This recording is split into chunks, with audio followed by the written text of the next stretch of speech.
Hello guys, welcome back to our new vlog. আমি প্রীতিশা আর তোমরা দেখছো মিসেস মল্লিক ব্লগ। এখন বাজে বলছি রাত্রি 3টে, আর এর আগের ব্লগটা আমরা একটু আগেই শেষ করেছি। তো এখন থেকে ব্লগটা শুরু করলাম। আমাদের গাড়িও চলে এসছে, আমি তোমাদের সাথে দেখাবো আমরা কি গাড়ি করে যাচ্ছি। আর এত কিছুর মধ্যে আমি তো বলিনি আমি কোথায় যাচ্ছি। আমি যাচ্ছি হচ্ছে মৌসুমী আইল্যান্ড। তোমরা পুরো ব্লগটা দেখতে থাকো, সঙ্গে থাকো, আর প্লিজ চ্যানেলটাকে সাবস্ক্রাইব করে দিও।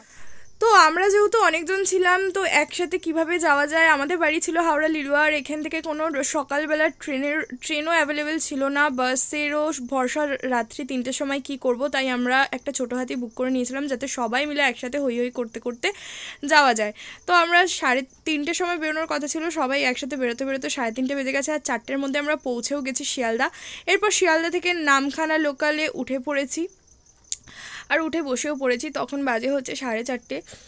আর দেখো যখন সূর্যটা উঠছে কি সুন্দর লাগছে, গ্রামের পরিবেশে পুরো কুয়াশায় ভরা আর কি। তো তারপরে একটু মজা করতে করতে আমরা সবাই মিলে পৌঁছে গেলাম হচ্ছে নামখানা স্টেশন। আর এই সেই নামখানা স্টেশন যেখানে সমস্ত ইউটিউবাররা মৌসুমী যাওয়ার পথে অবশ্যই ভিডিও করেছে। আর সত্যি নামখানা স্টেশনের আশেপাশটা খুবই সুন্দর ছিল। তো তারপর আমরা এখানে দাঁড়িয়েছিলাম, আর আমাদের যারা আরও ছিল তারা সবাই টোটো ঠিক করলো। তারপর টোটো করে আমরা চলে যাচ্ছিলাম হচ্ছে খেয়াঘাটের দিকে। আর রাস্তায় পড়েছিল এরকম একটা সুন্দর। তো আমরা এখন এসে গেছি কি একটা খেয়াঘাট, হুজ্জুতির খেয়াঘাট। তো সেখানে আমরা যাচ্ছি এখন। ওকে বললাম সরি।